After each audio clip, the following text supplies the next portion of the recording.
Good morning. Welcome. Thank you for coming. So I'd like to introduce myself to you. I'm Neal VanDeRee. I'm the owner of the VABR Auction company. We've been in business for a long time. I guess I've been in Venice all my life. I went to Venice Elementary School, went to high school, went to local junior college here, went off to University of Florida, went off to the University of Miami School of Law, where I quit to be able to be an auctioneer. My father was an auctioneer, and he taught me how to do the auction chant. Is there anybody here that wants to learn how to do the fast-talking auction chant, and that's why you're here? Good, because that's not why I'm here. Although I have a little course on auction chant simplified, we can do that another day maybe, right?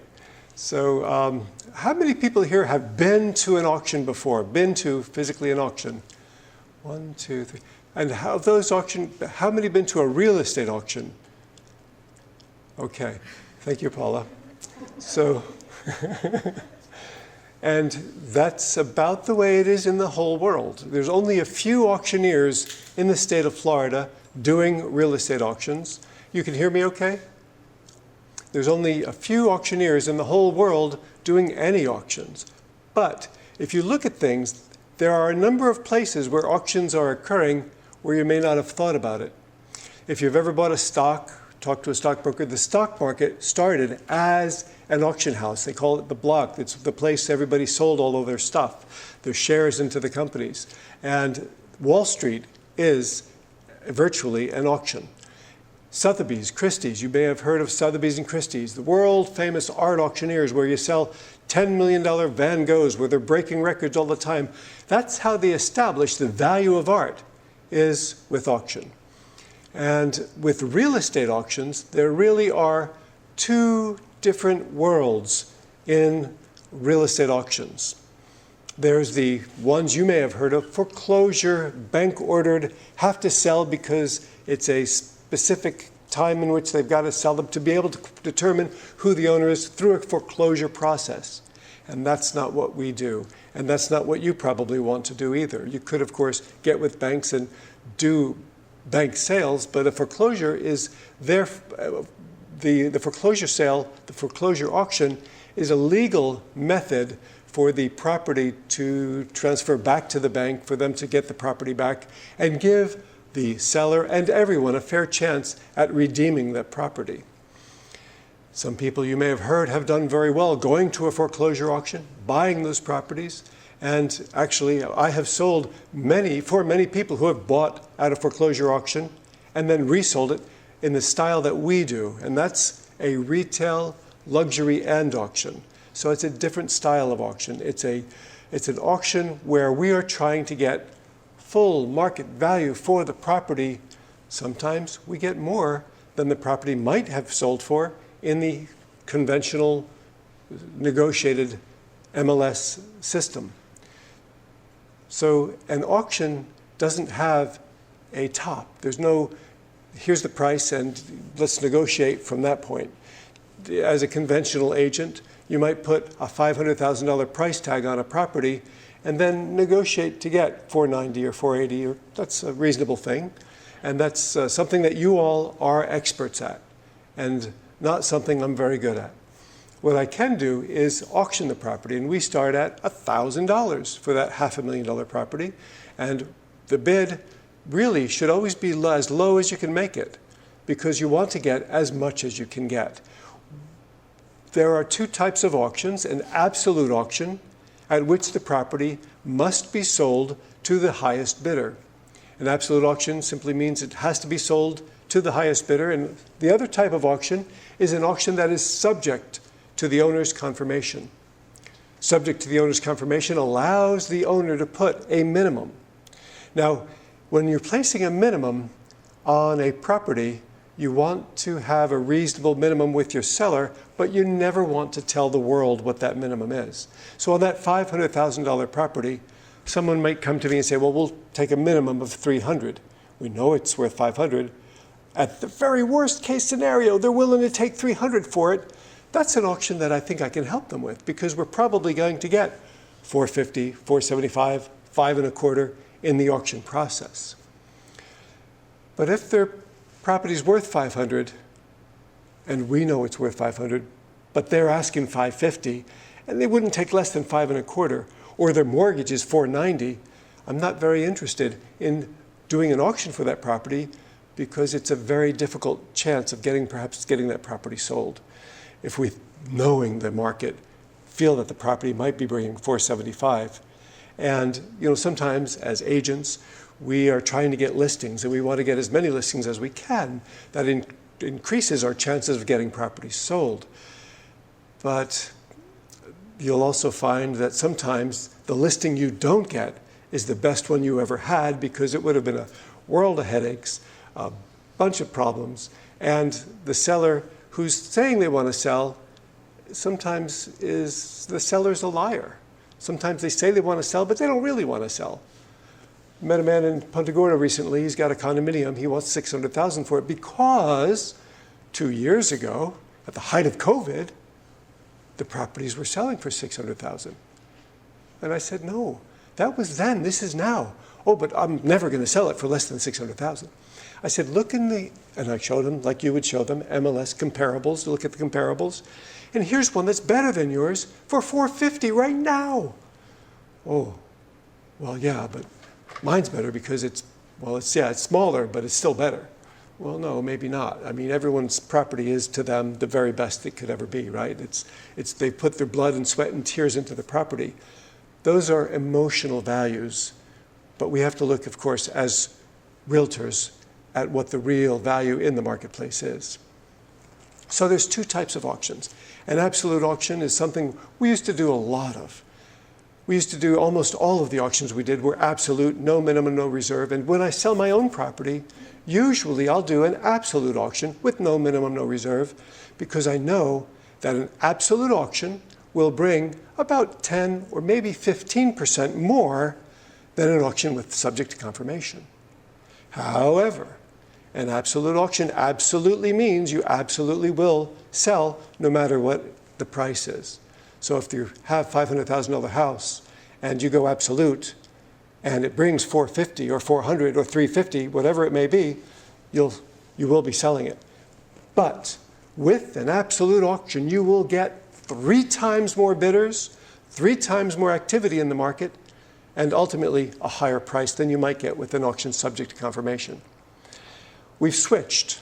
Now, almost all of the auctions we're doing are subject to confirmation. And sometimes we don't have a minimum. Sometimes we talk with the seller and we explain to them that we're simply going to sell the property subject to your confirmation. You can say yes or you can say no. But we're still, I think last year we were 90% successful, and you can be too. And let me go back to the fact that you're all licensed realtors. You're all licensed by the state of Florida to sell property conventionally or by auction. You are already licensed to do auctions. You can do what I'm doing and probably better. So if you want to have an auction yourself in your firm and be the auctioneer of your company, you can be that if you so desire. The difference between an auction and a conventional sale. In a conventional sale, you're listing it maybe for 6 months or 12 months if you're lucky or whatever, and now you've got this amount of time to get the property sold. Of course, everybody wants it sold last week, but you'd like to have it sell in a month or 2 months or a week if you can. At the first open house, you want that person to walk in and say, yeah, I want to buy it. Oh, yeah, I'll sell it to you. And that's how it was about 2 years ago. There were just not enough properties and too many buyers, and the prices were crazy, right? But now things have changed a bit. The market is now a buyer's market. I went to a real estate seminar specifically for auctioneers and had experts from all over the country come to give their opinions on the market in its current state. Now, when you go to a real estate seminar and you have a panel of 6 people, there's very few things that they will all agree on. One guy will say this, and the other lady will say the exact opposite, and somebody in the middle will say a little bit of the differences. When you get a panel of real estate experts, if you can ever get them to agree on one thing, Then listen up carefully. And this panel said, while I was there, I was listening, they all agreed, we are about 30 minutes from falling off the edge, just like we were in 2007, 2008 in the real estate market. We are 30 minutes from falling off the edge. We've got a long drop coming. I hope they're wrong. This is what they said. I don't have a crystal ball to be able to predict the future. Nobody does. But these are experts, and they had no reason to say it except for the fact that they feel it in their gut. And then I had people, respected realtor and auctioneers in the crowd, agreeing with them quite loudly, saying, yes, that's the case in my place, and yes, that's exactly what we see happening. And old Marty, he's been around, I think he's 80 years old. He's been around longer than I've been in Florida. And he said that he's seen these cycles come and go, and we're exactly where you say we are, 30 minutes from falling off the edge. So take note that if this $500,000 property is on the market now, and that seller can get $470,000, $460,000, $450,000, they better grab it, because next year, maybe they're going to be wanting $450,000, and the market's going to be $400,000. And have we ever seen sellers chase the market down? We give them the advice we give them. We try to tell them how it is, but they don't always want to hear that. And that's the best we can do sometimes. But doing an auction, you're going to get what the market value is for the properties. When we auction a property, every auction we do, we establish where the market value is. I'm constantly being called by the appraisers. Well, you did this auction of a church in Hollywood, Florida. What did it sell for? And what were the circumstances? And I'll give them the information. They're looking for what the market value is or was.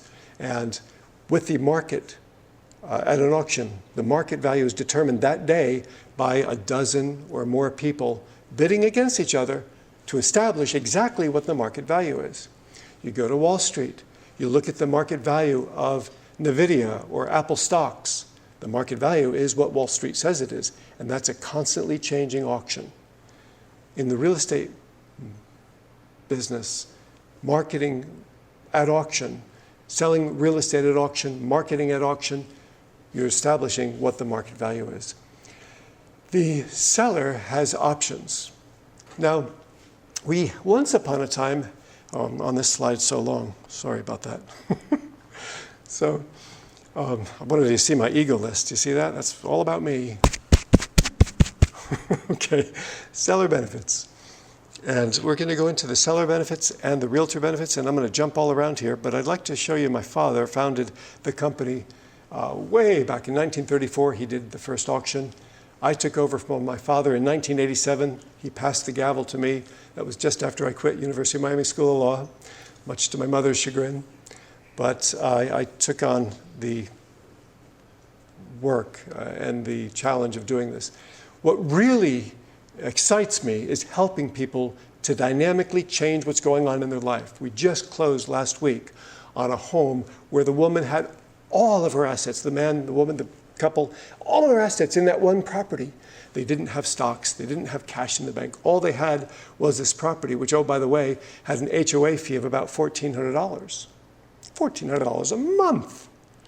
And the only way they could possibly, she had a heart attack. The only way she could possibly be with her grandkids was to be able to sell this property, get what money she could, and get out of this HOA and get up to be in Maine with her grandkids. And we did. We auctioned it. We didn't go absolute. We went subject to confirmation. Had we gone absolute, I know we would have gotten more. That's past tense. But she was excited. She was hoping for here. She got here. She said, yes, I'll take it.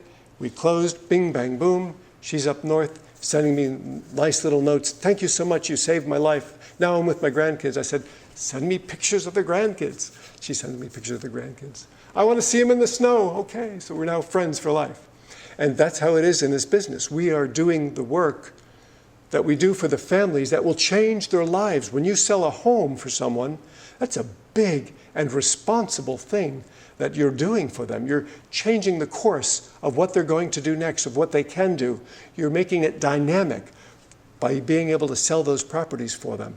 And with an auction, if they're in a stuck position, the auction can help you get out of that stuck position. It can help you to get what the market is. Nobody really knows what the market value is for this $500,000 house we're going to be auctioning soon.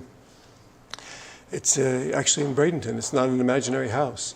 And what we're seeing is where the market is, what the asking prices are, and we're seeing more and more and more and more and more properties coming on the market. Meanwhile, prices are dropping a little bit slowly, because they don't know where the market is. There's one buyer and 30 houses. And that's where we are. With an auction, what I love doing in communities is having an auction in this particular golf community that we're going to do, and it acts like a funnel. Because if you're a buyer for a home and you want to be in that community and you want to play on that golf course every day, but you don't want to overspend and you don't know where the market is, maybe you're going to wait to see what happens at the auction. And of course, you know, people are greedy, naturally. I mean, people want to get the best buy they can get. So they're going to go to the auction hoping they're going to get a great super bargain. And like in any market, there are bottom fishers. But out of a dozen bidders, at the end of the day, there are going to be 2 people competing at the end to get to wherever the final bid price may be. And that competition determines where that market value is. I had an auction in Venice Gardens. And we had a crowd of people. There were 100 people there. And there was one man, he's a retired judge, and he was just looking at the crowd, and here's this man who's an investor, and this man, all savvy investors who were bidding. And he's looking at them and he's thinking, I don't know what this house is worth, but if I stay one bit ahead of that guy, I know I'm going to get a good deal on this property. And that's just what he did. He was the high bidder. The backup bidder was the investor that he knew was a savvy investor. And when I asked him, I said, what made you decide to bid? And then he told me, I looked over and I saw, like say, Mr. X. You'd know who he was if I told you. Greg, actually.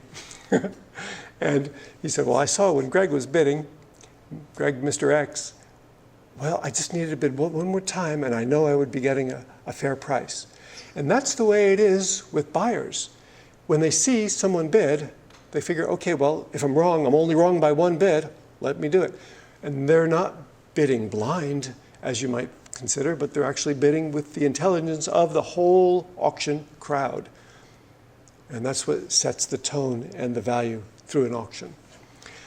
Now, for decades and decades, we did auctions with a tent, and we had tables, and we had trucks, and we had crews, and we set up, and we baked the whole thing. We had a big party, and everything was done in person live before a crowd of 1,000 or 100 or however many people showed up. Now we've changed. And last year, we had an auction. Well, 2 years ago, we had an auction for a home locally. He's a man from Holland. And he said, listen, thank you for doing that. I'm glad that we got it sold. But now I've got a friend. He's in Holland, and he's got an apartment, and it's just outside of France, and I think he needs you to sell it. I said, I don't speak French. He said, well, that's okay. He speaks English, Dutch, and French. I said, okay, well, let's talk to this guy. And we talked with him. We're in Venice. The property's in France. The seller's in Holland. And the buyer at the auction came from South Africa. Now, there's no way I could have a tent big enough to get all those people there, right? So now that we're doing the auctions online, as you may have seen online auctions happening, it was Paula that told me, yes, we've got to go online. I said, well, wait a minute. I've always been in person. I'm really nervous about doing that. That's technology. I don't know about that at all. So we had an auction for a property in Longboat Key and several others, there was 7 or 8 properties. And we paid the money and rented out the Ritz ballroom like I used to do. And we had the whole thing set up just like we are now. And we had 3 people show up in person. And all the bidding, I had 3 people on computers, all the bidding's coming from the computer. And then the 3 people that were there, one of them wanted to sell a house, one of them was one of my sellers for the properties, being quite nervous, wondering what's going to happen because they only got 3 buyers. And the other person was just there for the free cookies and drinks that we had out. That's about all we had there in person. But all the bidding occurred on the computer. We also allow, and you should if you get into this business, telephone bids. When I went to Christie's with a piece of artwork in New York City, I saw them, they had a whole bank of telephone bidding. Now, telephone bidding is for the old guy that has a flip phone, doesn't know how to turn on his computer, and doesn't want to turn on his computer, but really wants to buy the house. Or somebody like the guy who was in the airplane. Guy's on the airplane, and he's the pilot of the plane, and he calls us up and he says, okay, I'm ready to bid now. And I had no idea he was on the plane when he was bidding, but he bought a house, $1 million house in Englewood, flying the plane. People in the back didn't know. I didn't tell them. So the phone bids are important to be able to add another way for people to bid if for some reason they can't bid online. Let's say we have a house for auction and you have a buyer and you want to bring your buyer to the auction. It's a very simple method to simply send me an email and say, my name is Julie Thomas and I have a buyer, his name is Sam Smith, and he wants to buy your house in Tara Golf Course, and you can just send me your email with your client's name, email address, and phone number. That becomes your client for life. If that client ever buys a property at my auction, I'm going to be giving you a call to let you know your client bid. Your client is buying. Now, hopefully you'll still be representing them 10 years from now, but that's forever going to be your client. Your client then would register themselves online, bid on the property, and your job then is to talk with your client about, well, this is where the value is and this is what's going on, and give them some advice, just like you would with any property. But then your buyer becomes the bidder, your bidder becomes the high bidder, we put them into contract, and in 45 days, we're going to close together, and you're going to get a check for 3% of the sale of that property.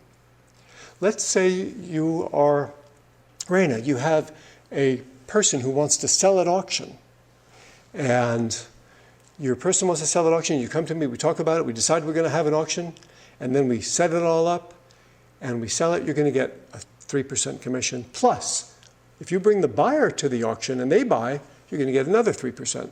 You get your full commission. And that's easy to do. We do it all the time. We're talking with, right now, 6 different agents wanting to do auctions around the state. And when you're an auctioneer for real estate, you're licensed in Florida, you can work in Florida, but you can get licensed in other states. And you can go to Thailand, you don't even need a license. Of course, that's kind of far away, but it's fun. So this is a little bit about how the auction works. Let's talk about seller benefits. So an auction obviously accelerates the sale. It makes it for a fast sale. When your seller says, what's going on? Bring me some buyers. I got to do something. Whatever the reason may be. Maybe they have their eye on another property and they don't want to lose it. Maybe they're wanting to simply get out of Florida because they don't like the weather here. Who knows what the reason is, but if you can determine what the reason is, perhaps an auction can help them to get it sold quickly.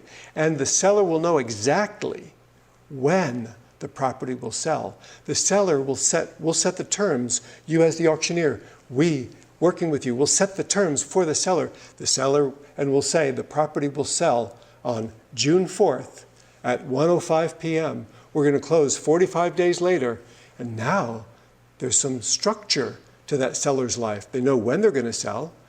At least they have a 98% chance of selling at that date if they have an auction with us, or the auction that I'm showing you how to do. And then they know when it's going to sell, so they can make arrangements for moving things. They can pre-ship things. They can get things packed up. They can get ready because they're going to be moving. An auction will bring them a buyer. And it's with the competition among the buyers, that's where you know that you're getting what the market value is, what the market value of the property is, determined by the bidding and the bidding activity. Now let's say we have an auction. It's all set up. We've just spent 45 days of marketing time. Now we'd like to compress the 6 months or 12 months of marketing that you might do, we compress that into 45 days, 30 to 45 days of marketing time, and bam, we have an auction, and we're just about to have the auction, and people have flown in to see the property, and there's a hurricane. Use the H word. There's a hurricane, and the sellers all freaked out because they're not in the property and it's hit Venice and nobody has electricity and nobody has Wi-Fi and nobody. In that case, of course, we have to postpone the auction, which we had to do a couple of times. But a postponement can be done and arranged, and then you do the auction. But I'm talking a lot, and I should be asking questions, really, for questions. While I'm here talking, if there's any questions, just jump up and jump in. Any questions? Pause for that. Okay. So the seller benefits of having an auction. Another nice thing are open houses. So you have an open house. For an auction, we'd like to have open houses at least once a week, every week, leading up to the auction. Sometimes we have an open house every day leading up to the auction, or through the auction week, depending on where it is and what it is. But it's very important to note that when we're doing it this way, sometimes the seller doesn't want to do showings, doesn't want to show the property. They want to sell it, but they don't want to show it. You ever had that? What do you do? How do you sell a property you can't show it? Sure, you've got the pictures, but people want to touch it and taste it and smell it, don't they? I know I do. So with an auction, we can orchestrate specific showing times sometimes. When COVID happened, we had set open house dates, set open times where the seller just goes out, gets a sandwich, comes back, and at that time, we have a dozen people seeing the property. We coordinate it that way. We can set the terms to do it that way. And as long as realtors have a chance to show the property, as long as there's an opportunity, then we can set those specifics. You can show it between 2 and 3 on Friday, on Saturday between 1 and 2, or something like that. And this, sometimes the sellers love because they have pets or they have other things going on. And sometimes they insist on being at the house, and other times they don't want to be anywhere near the property. That's the way I like it, really, because when they're not at the property, you can do so many more things. But sometimes they're just not able to. We've got one right now, a condominium, with a woman doesn't have a car, only has a walker, and has to be at the house when we do the open houses. More on that story later. But it's because we can set the terms and conditions of the sale, it's a great benefit for the seller. Because we're going to get market value for the property quickly, it's a great benefit for the seller. Benefits for you as realtors. So when we have one auction, and you brought that property to me, Liz, you brought the property and we're doing the auction for you and your client and we're selling the property, after the end of the day, I'm going to turn over to you 35 names, email addresses, and phone numbers of clients, because I'm not going to go work for them, but you can find them each a property. So you just auctioned a property, made a very good friend out of that seller, and now you make friends with a whole bunch of buyers, a whole list of them, and meet other sellers while you're doing that. So it generates a great list of buyers. It exposes the property to many different buyers that otherwise may not see it. Some people, like we said, the guy in South Africa never would have known about this little, his chateau is really quite beautiful in France, but he never would have known about it if it wasn't an auction. Sometimes an auction will bring different people to you as buyers. And again, it's better to sell a property in 1 week or 1 month than 6 months. Jan? These homes also in the MLS? Mm-hmm. We are members of the MLS locally, as well as South Florida. And whenever I work with a realtor who's out of my MLS area, I'm ensure that they are always posted to MLS, the properties. And that's a little bit tricky because in the MLS, there's this rule, you have to have a price on a property. You can't have a $0 or a $1. You have to have a price. So you may see a listing on a property go from $500,000 to $400,000 to $350,000 to $600,000, all within 3 weeks. And that's basically my listing on an auction property. There's no price. So what we're just trying to do is let people know this is an auction. And the first sentence is going to say, the price indicated in this listing has no bearing on the actual sale price of the property or the value of the property. The property is being sold at auction, and the auction price will determine what the selling price will be. Yeah. And the MLS is a very important tool. Now, there was an auction done by a different company, XYZ Auction Company, down in the Naples area. I was called to testify as an expert witness, as an auctioneer in this case, and what I saw them do was no help to the seller. Just a short note. The property was worth about 12 million, let's say. $12 million property. They listed it at 20 million and left it there the whole time. So if you're a buyer at 12 million or 11 million or 13 million and it's 20 million, why would you even go to the auction? Because that's telling you that they want this and this is where we are. Again, I don't want to go into the details of that horrible thing, but ultimately the auctioneer didn't sell the property. And another realtor finally got the property sold. He brought 10 million, and sellers are happy with it because they paid 5 million for it just about a year or two before. So in this auction, does the buyer pay cash only, or you can? Good question. So we like to have closing 45 days out, closing 30 to 45 days. I like 45 days because the buyers are typically cash buyers, but with 45 days, there's ample time for the buyer to be able to finance the property. And if ever a client's on the phone saying, well, yeah, we want to finance it, my next question, and yours would be, well, who is your mortgage broker? Who is your banker? Oh, I don't know that yet. That's where you get them right over to one of the great mortgage brokers of our community or bankers and say, well, who do you want? Because you need to get that taken care of. And with the auction, we want them to be ahead of the ball, right? We want to get things ahead of things. So it's important, if they're going to finance it, to be pre-qualified so they know where they can bid. Otherwise, how can they know, right? So there's 45 days to be able to close. And another thing, commissions. With regard to commissions, I don't think I'm supposed to talk about commissions too much, but essentially, at an auction, there's almost always something called a buyer's premium. Has anybody heard of a buyer's premium? So Sotheby's and Christie's have a 20% buyer's premium when they sell a $10 million painting. The buyer pays an additional 20% over and above what the bid price is. So somebody just bid 10 million for that Van Gogh, they're paying 10 million plus 20%, so 12 million. We always use at our auctions, almost always, a 10% buyer's premium. I like a 10% buyer's premium because it's easy to figure out. You don't need a calculator, right?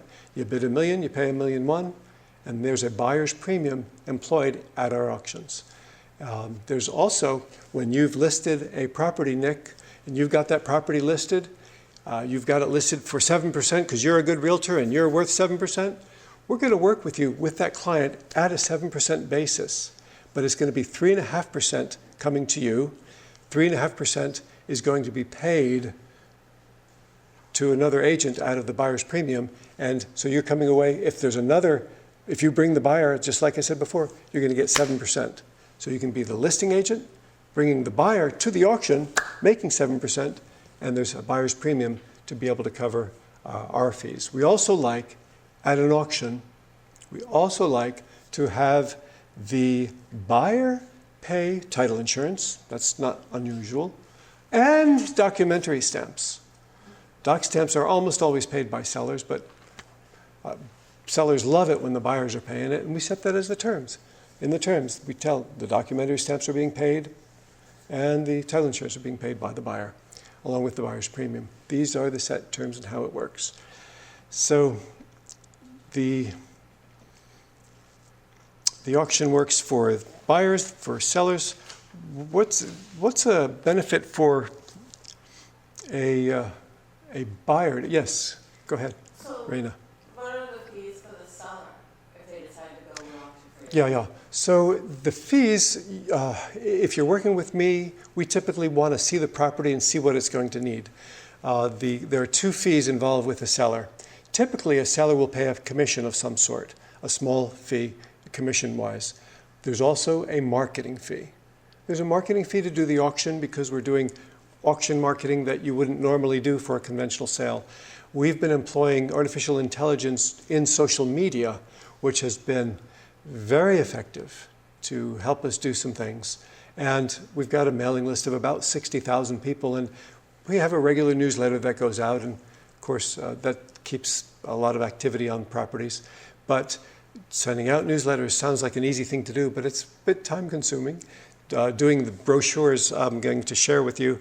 Let's see if I've got one of those. So direct mail, we like to do direct mail.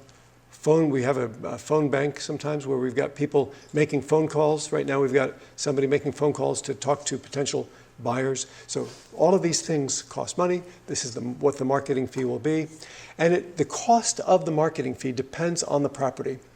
I'm meeting with somebody tomorrow. He's got $1 million house. He thinks it's worth $1 million. I think it's worth $750 based on the market. We're going to have a conversation. If we agree to do the auction, his fee would typically be around $8,000 to market that property. Typically 1 to 2% of the value of a property is what is a good earmark. However, if we do an auction, this property, this property, this property, this property, all of a sudden we've got 4 properties going on, different properties, not in the same community. We've got a condo in Delray, we've got a house in a golf course community in Bradenton, we've got a house down in South Gulf Coast, but they're all happening at the same time. Then we can cut the costs of marketing down to maybe $2,000 or $2,500. And now you've got a seller that really wants to sell, really has to sell, but his cash doesn't want to put cash out. And if it makes sense, and this is a secret, so don't tell anybody, okay? But if it makes sense, and they're breaking my heart with their story, I'll usually let them pay that at closing and just pay for it out of my pocket, because my wife says I can't say no. I just want to help people. I don't want to see them sitting and when they can be living, like the woman that had the heart attack. So there's. Is the house full with the stuff? Oh yes. Have you ever had a hoarder house? Have you ever had a house that had just too much stuff in it? So we are auctioneers, but we're not auctioneers of personal property. I mean, I'm licensed to do that. But what I've done as past president of the Florida Auctioneers Association, I've met all of the auctioneers around the state, and they know how to sell comic books or antiques, what we call the browns, or whatever it is that's cluttering up the house, furniture auctioneers. And what I'll do is call upon one of my auctioneer friends to come in and join with us to be able to do an auction or a tag sale. I also work with tag sale people to do either a tag sale or an auction. And it's important to get the right person, because you have tag sale people out there that will rob the house blind. I've gone into an estate, I saw all the things, I said, well, I can't help you with this, but I know someone who can. And all of a sudden, a tag sale person who I won't name went into the property, signed it up, and all of a sudden at the tag sale, all of the, what I call the jewelry, the valuable small items, are missing. And so I said, well, where did this go? Oh, yeah, we sold that the first day. Well, really? And what did it go for? Oh, yeah, that wasn't worth anything, and they gave it away. Now, either they didn't know that the lamp was a Tiffany lamp, or they stole the Tiffany lamp. And when it happens more than once, it doesn't really matter, really, does it? If the owner entrusted you to recommend this person, it's important to make sure that we recommend people that aren't going to steal or aren't going to be not going to be knowledgeable about the items that they have.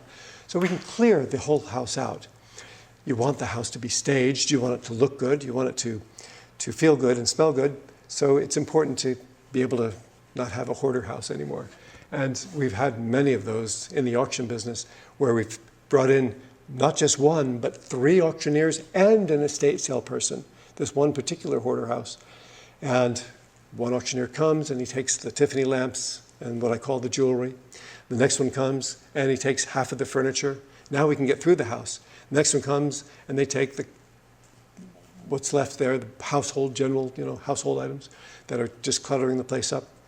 And we leave some of the furniture so it looks good and promote it properly in that way. Good questions. All right. So benefits for buyers. Why would a buyer go to an auction after all of this? A buyer goes to an auction because they have a level playing field in a time when we had too few properties and too many people were buying and they were all selling for over what the market value was. Nobody knew what the terms were. You didn't know, did the person pay cash? Did they promise to do something that maybe they could do, maybe they couldn't do, or whatever?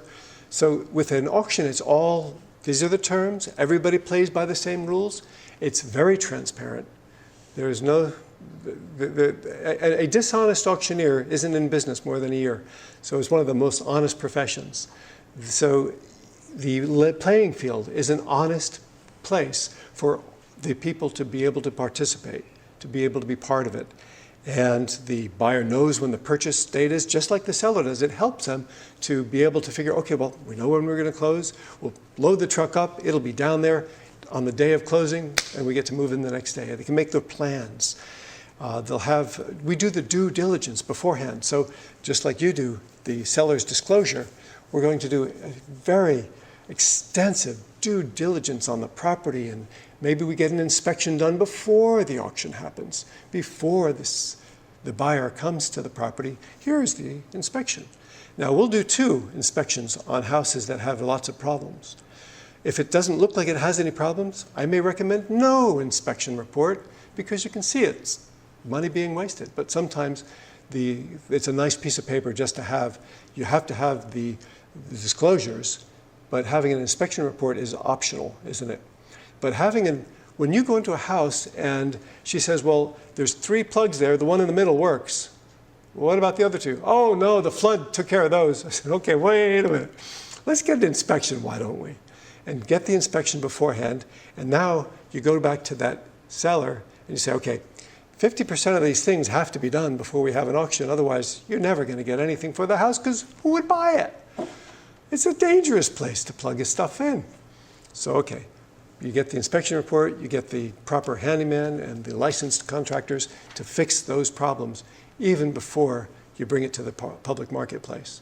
And then you've got a new inspection done, sometimes by the same guy, sometimes by somebody completely different. And now you've got an inspection report that you're proud to be representing as a licensed realtor. The buyer knows that the seller is fully committed when it's an auction. An auction is equal to serious seller. If there's an auction, there's a serious seller. Why is he selling? Everybody wants to know the story. And sometimes they get to hear the story. If it's a good story, I'll put it on the front page of the newspaper for the press releases that we send out. If it's a private story, like the person's health problems, I'm not going to go into that. And somebody says, well, why is the seller selling? I say, well, that's a private reason for them, but they've simply decided that they know when they want to sell it. They are having to sell it by auction because that helps them know exactly when it's going to be sold. So that's a kind of a way to couch that, right? Because it's nobody's business if somebody's having health issues. It's nobody's business if there's a divorce. Whose business is that? That's the business of the homeowner only. So you don't always have to tell the whole story. Sometimes you can just tell enough to satisfy, well, they've just decided that they're looking for another place to live. Well, because they're going to have different houses, because they're going to be divorced. But you don't have to go into all of it, right? It's like the old story. There's so many ways to say something.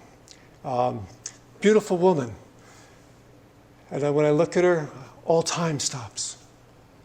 Or a beautiful, same thing you can say, that her face could stop a clock. Now, I don't mean to be sexist. I'm calling out a woman I know with this, but what I'm trying to say is you can say the same thing in a different way and make it apply to the situation. Communication is so important, right? That's what we are. We're communicators, we're marketers. I want to share a piece with you, if I have time. Yes, we do. Okay.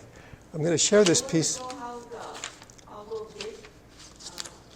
Oh, that's a good idea. That's a good idea. Before I get into my fun stuff? Okay. Let's do that. Why don't we? So I'm going to ask, let's see how I'm going to do that. Take care of this, take care of that. Uh-oh. Okay, I lost everything. Let's go here. Okay, go here, go here. So my website's VanDeRee.com. Okay. And I don't have internet here, so I don't think I can do that. Right here, you have a Wi-Fi. Oh, yes, I think so. Your password's in. Shoot. Yeah, let me just see if I can connect to the, no. All right. You have one? Yeah. Let me go there in just a second. Actually, let me just describe it, I think would be okay. Let me describe the auction process. It's easy to describe. You go to the website, you see there's 3 properties there now. You click on the property, you go into the software, which is high bid software. And it's software for the bidding process. The buyer will be pinged by using their credit card to confirm that they are who they say they are. And then now we've got their information. They sign themselves in, and they can be anonymous. They can be John Smith, anonymous, or they can be John Shkanowski and tell the world who's bidding. They can either be bidding anonymously, and most people want to bid anonymously. Who wants to tell the whole world who they are bidding, right? And so they can make their own auction identity, their own auction handle, and then when they're bidding, they will see where the bid is. The buyer will see that the bid right now is $400,000 on this $500,000 property. We're at this point in time in the auction, maybe we're going in $10,000 increments. Next bid has to be 410. So they bid 410, somebody else bids 420. And there's a process called maximum bidding, proxy bidding. Max bidding allows a bidder to put $1 million as the price that they will go for. I'm at $500,000 house. They're going to set $1 million. Nobody's going to know that they've just set $1 million for that property. Nobody knows it. It's their secret.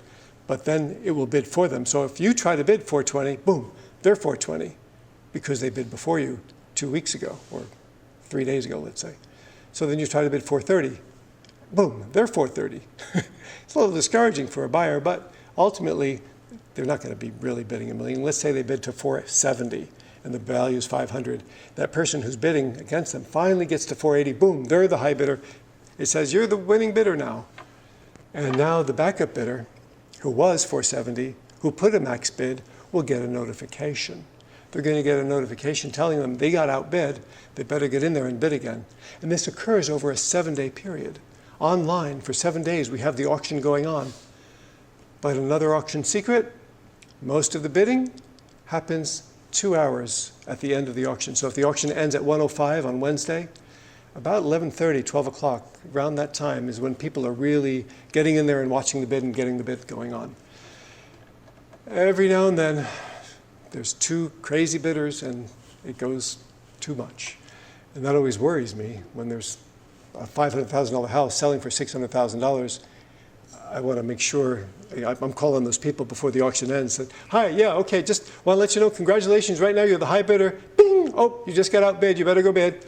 Oh, hi, yeah, you're the other bidder? Okay, so you're about to get outbid maybe, but keep your eye on it and let me know if I have any questions. Let me see if I can answer any of your questions. I'm right here. Throughout the auction, people are calling me and texting me because they want to know, for example, why they bid and their bid didn't get taken. Well, that's because there's a max bidder that bids something ahead of you. I don't know who it is or what it is, but that's what happens. Oh, okay. Then they bid. And then just before the auction's about to end, 1:05 p.m. is the closing of the auction. Years ago, there used to be snipe bidding online. A sniper would come in within 2 seconds of the end of the auction, buy it, and nobody else could bid because the auction's over. We don't allow that. That's not fair. It's only fair for the backup bidder to have a chance to bid. So we have a 90-second reset. So in the last 2 minutes or 5 minutes of the auction, if anybody bids in the last couple of minutes, there's a 90-second reset. So 1:05 becomes 1:06 and a half and 1:08. And so it gives the person a chance to bid, right? And we had an auction reset one time from 1 o'clock till 3 o'clock. They wouldn't bid a whole bunch, but they bid 1,000 at a time. It went up $100,000, $1,000 at a time. And we want everyone to have a chance to bid, and that's why you want to have a 90-second reset at the end of the auction to be able to do that. Yeah.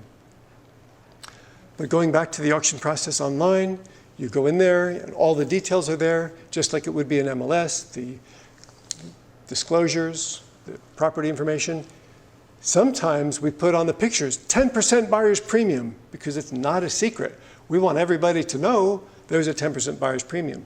When they come to the open house, sign says 10% buyer's premium. Well, what does that mean? We can educate the buyer before they get to the auction that if they want to bid $1 million, maybe stop bidding at 900,000 because it's going to be 990,000 when it comes down to it. So it's an important thing to keep in mind. Almost every auctioneer in the world uses a buyer's premium. Christie's and Sotheby's has 20%, we have 10%. So why the state auction is a guaranteed sale? Why is it a guaranteed sale if it's an auction? If it is an absolute auction, you're definitely in a guaranteed situation. When it's subject to confirmation and it's properly marketed, you're probably going to want to take what the market value is from that auction as well. But with the way we do our auctions, and I don't know another real estate auctioneer doing this, and if you decide to become auctioneers, you should do this. This is one of the best things.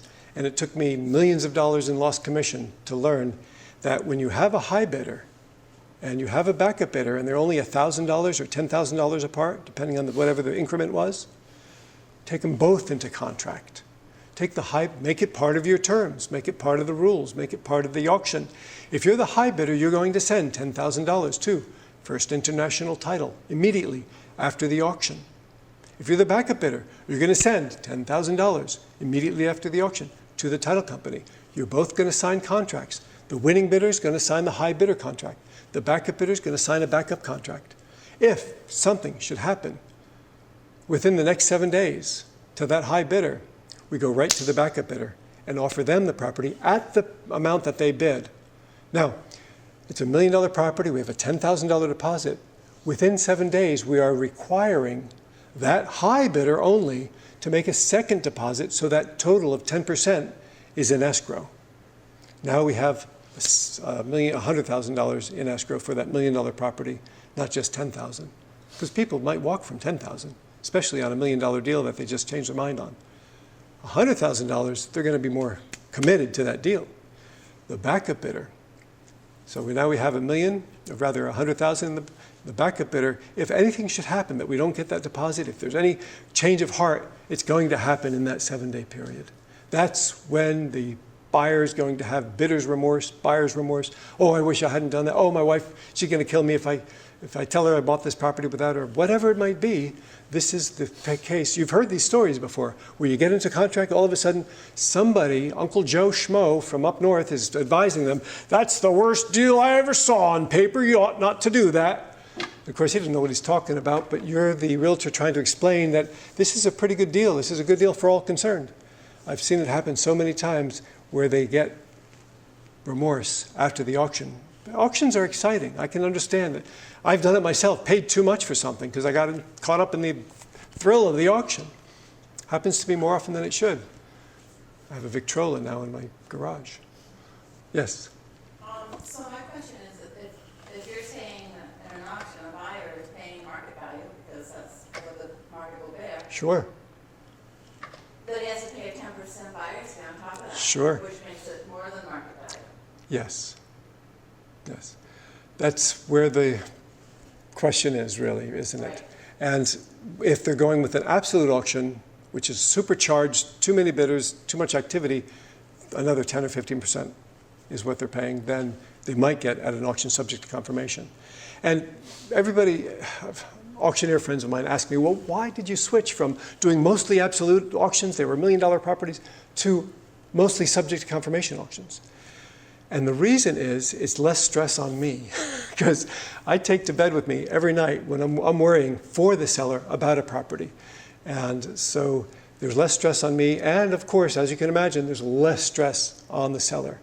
Some sellers are high rolling, they love to go to Vegas, they love to gamble. That's a perfect absolute auction candidate. They love to take a gamble. They're going to have an absolute auction, and they're going to come out with 10 or 15% more. I'm not a gambler except on myself. I'll gamble on myself to do an auction that's absolute.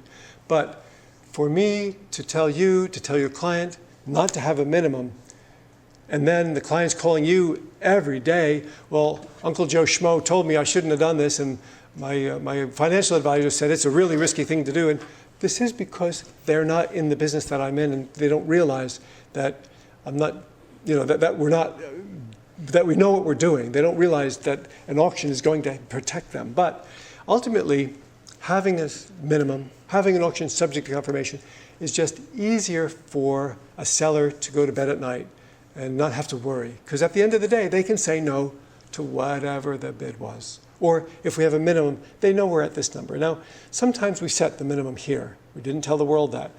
We think the value's here. Then they talk to Joe Schmo and they say, oh, we should set the minimum up here. And at that point, we have to have a serious conversation. Maybe we can help you and maybe we can't. What is your purpose for raising the minimum? Well, we need more money because we saw a house we like. So, well, okay, when I first met you, you thought the house was worth this much, but now it's worth this much because of this other reason. So we have a conversation. And sometimes we can work within those constraints, and sometimes we cancel the auction and go to the next property. I think we get about, out of 10 calls that we get to do an auction, maybe 2 or 3 of them we say, okay, we'll do this one, or we'll do that one. But there's 8 properties that we'll just step aside from. And it's just not worth the time to do an auction on a property if I don't feel in my gut we're going to be able to get it sold. Why do an auction? Why spend the client's money? And at the end of the day, I know that we can help them to be successful if they're reasonable about things. Yes? So for doing the auction on the property, Yes. you're getting 10% premium, which is the buyer's responsibility. Yes. Is there an additional charge for the seller? And have you ever done where the seller pays the premium just to generate more business for the buyer? 2 good questions. The first one being, does the seller pay a fee? Second one being, does the seller ever say, well, let's not have a buyer's premium. Let's just do 10% buyer's premium. Let's do it a different way. Once upon a time, once I did a 7% buyer's premium, and we had the seller paying the additional 3%, but wanted to do a 7% buyer's premium. There are times, for example, the $10 million property you'll see on my website in Maryland, well, that's a buyer's premium only auction. There's no additional commission from that seller. It's a $10 million property. They're paying $100,000, actually a bit more, to do the marketing for this property. We don't need for them to pay an additional 3%. Let's take the other side of the coin, and it's a $60,000, $60,000 lot.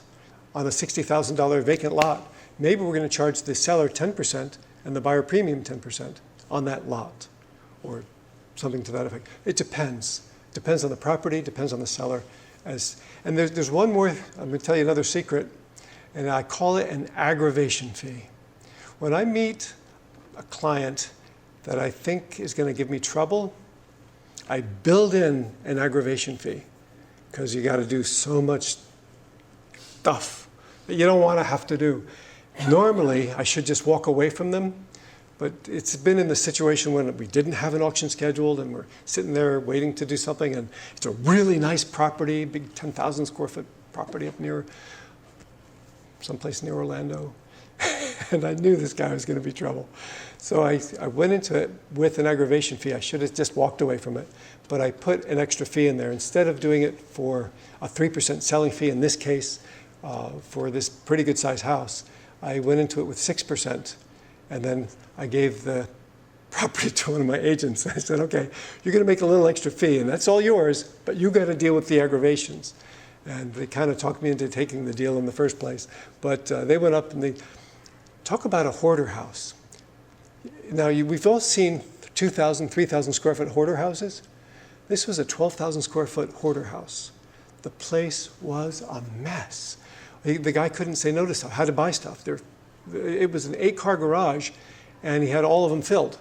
But he didn't only need 2 cars, maybe. So, but not just cars, but just, it was a mess. What my people had to do, in order to get beautiful pictures on this house, was to move all the stuff from this room over here, take a picture, move it back, take a picture, move it back. You understand? To fill up the room, take a picture, and then put the stuff back, just to get pictures of the house. Beautiful photographs. Doesn't show worth a darn during the open house, but beautiful photographs. But this was, there's more to that story, but to get back to your question, I think I answered it. There was one time that we did a lower buyer's premium, and it didn't work well. It didn't work well because it confused everybody. So yeah, the 10% buyer's premium, we tried it one time, didn't work well, never went back to doing it again. Yep. Do you find that there's a certain personality trait for people that want to auction the house? Personality trait, I've had everything from, no, not really. Not a personality trait. We've had super famous people, we've had people that wanted to go completely obscure. We had estates we never met the people for. You know, we only met the attorneys or the children or their cousins or the whatever. So no, there's not a personality trait, but a specific property will have specific characteristics to make it auctionable or not auctionable.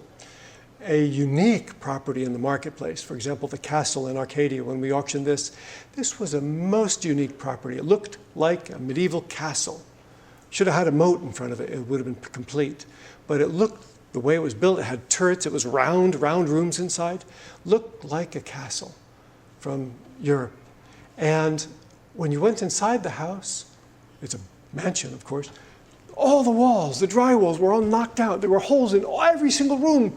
It was all messed up. I said, what's going on here?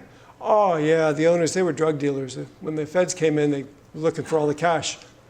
So now I got a house with drywall, and then they're saying, okay, you got to sell it like this. I said, okay, how do you sell a castle in the middle of Arcadia, way overbuilt, in the middle of nowhere, with busted up drywall? And of course, the auction did fine, but you have to market it differently than you would the golf course community house where there's 50 of them for sale, or something else. So, yeah, marketing is key. Communications is key in all of these things that we do. I think I have a question coming from the front row. Not so much. Good. I want to share something with you. It's 10:30, and while we have all day here, I don't think we have to spend all day. I would like to see if you have any other questions on the auction process. Yes, for sure. Liz. Oh, yay. Questions. Okay. Okay, so it's almost always been free at 10%. How is that allocated? Like, you had also mentioned an agent can earn commission as a referring agent, cooperating agent, or as a listing agent. Yes. What's So the breakdown? So let's say you bring a property to me and say, hey, let's do this auction. We agree to do the auction. Now we're doing the auction. In that situation, immediately, let's say your commission was, what, 6%? Is that a fair number? Just as an example, I'm not trying to set commissions.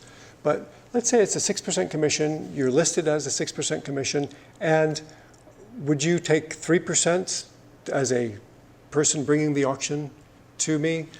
Maybe that would be fair, but we'd have to talk about that. Each property, as I mentioned back there to Cheryl, since each property commission is different, we have to talk about what those would be. But what we typically do is the lion's share of the work, the auction, the marketing, all of the advertising, the promoting, all of the stuff that needs to be done, working hand in hand with you when we're doing maybe the open houses or some of the other work. You may have already gotten photographs. You tried to sell it, it didn't sell. Let's bring it to auction. Maybe it's not your first thought. Maybe it's about to lose a listing, it's your last thought. Two things I can help you with. One is, if their price is $500, you feel the price should be $450, I might be able, just by meeting with your client, to get you to drop that price from $500 to $450. Use me to help you to drop it. Don't make me drive to Miami to talk to your client, but maybe on the phone we can talk, right? But another thing that we can do is, well, they don't know where they want to be, or they're really nice people, and you want them to get the most they can get for it. So if you're in a situation where you've got a 6% commission, and you're going to receive 3% back from the sale of the property, and if you bring the buyer, you're going to get another 3%, you're going to make the whole 6%. And yes, go ahead. Yeah, that's exactly where I'm going with this. Good, So, good. okay, let's say I have a property that's